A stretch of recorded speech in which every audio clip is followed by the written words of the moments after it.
What are some royal things to do in London that any person who is visiting or living here can do? Today I'm in Green Park, which is just outside Buckingham Palace, and I'm going to show you in this video things that you can do to live like a queen.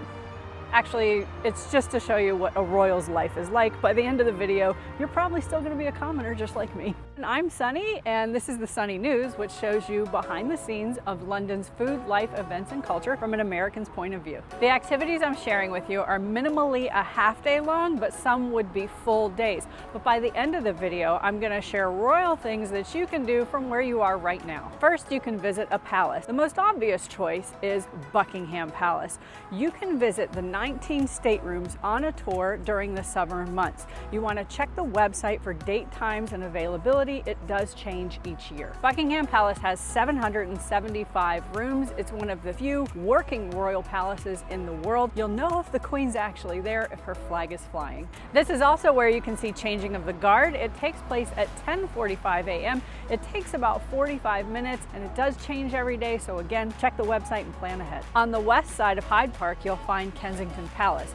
This is the birthplace of Queen Victoria, and it's also been the home of young royals for over 300 years. It is the official residence of the Duke and Duchess of Cambridge and their children. And in terms of royal things to do, if you're a fan of the Victorian era or Princess Diana, this is not a palace you want to miss. Hampton Court Palace is about 12 miles southwest of central London on the River Thames, and it's in the borough of Richmond upon Thames. You should plan on a full day if you want to have this experience. It's best for people who are fans of the Tudor period in English history. Its focus is on the private life and public dramas of King Henry VIII and company. Keep in mind, there are a lot of festivals and activities that go on at Hampton Palace, so be sure you know what's going on when you plan a day there. If you don't mind touristy attractions, or you love English history, or you just want to experience the most British aspect of London, I always suggest the Tower of London. This is a royal thing to do in London that you must experience the first time you're here.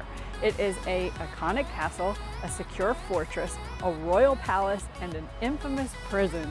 Your admission to the Tower of London also includes a short opportunity to see the crown jewels. Trooping the Colour has marked the official birthday of the British sovereign for over 260 years. To Americans, I would explain it like a military parade, and it starts at Buckingham Palace and goes down the Mall. Members of the royal family are either on horseback or in carriages, and people line the streets waving the Union Jack. In America, we have our flags out all the time, but here you really only see the Union Jack out for ceremonious occasions. Keep in mind, the Union Jack is not to be confused with St. George's Cross, which is the flag of England. If you would like to dress up as a royal footman or learn how to harness a horse, visit the Royal MEWS. It's responsible for road travel arrangements for the Queen and the royal family. It's home to the historic royal carriages, and it's one of the finest working stables in existence. And there's a once-in-a-lifetime event, the Queen's Platinum Jubilee. It marks 70 years of her service, and we even get an extra bank holiday. Most of us don't have castles as our weekend homes, but Her Majesty does. She refers to Buckingham Palace as her office and Windsor Castle as her weekend home.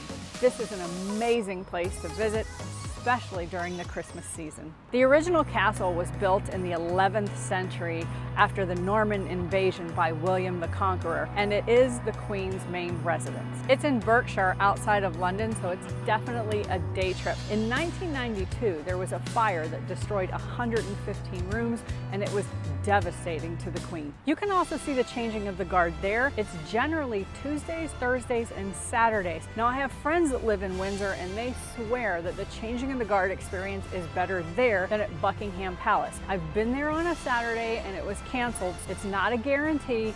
Check the website before you go. You can visit Westminster Abbey, which has been the coronation church since 1066. It's also the resting place for kings, queens, poets, musicians, scientists, and even politicians. Westminster Abbey has hosted 16 royal weddings, including the wedding of William and Kate. People who follow me on social media see behind the scenes of all the pubs, restaurants, and events Mr. Sunny and I go to, and I post daily about 3 times on TikTok. So if you want to see current things happening, you want to follow me there, or you can subscribe to the Sunny News email, where each week I send you Mr. Sunny's Pub of the Week recommendation and the information you need to know about what's happening in London. If you can't make it to London right now, there are some royal things that you can do from your own home. Did you know the Queen has afternoon tea every day? Tea sandwiches are quite easy to make, and so is a cup of tea, even though Americans usually screw it up. If you're in London and you want the most royal afternoon tea experience, I suggest Fortnum & Mason. The reasons are listed in the blog I have that matches this video, and all of those links will be in the description below. Nearly all British people know that the Queen likes a good drink, and she really fancies a G&T, like most British people. Apparently her cocktail recipe is 2 parts Dubonnet, and I know I'm saying that wrong because my English husband's rolling his eyes behind the camera, but it's 2 parts Dubonnet, 1 part gin, a slice of lemon, and loads of ice. So if you want to be royal from your own home, you could binge on the season of The Crown and have yourself a G&T. Watch these videos to learn more about what's happening in London until next Sunday when the Sunny News publishes a new one.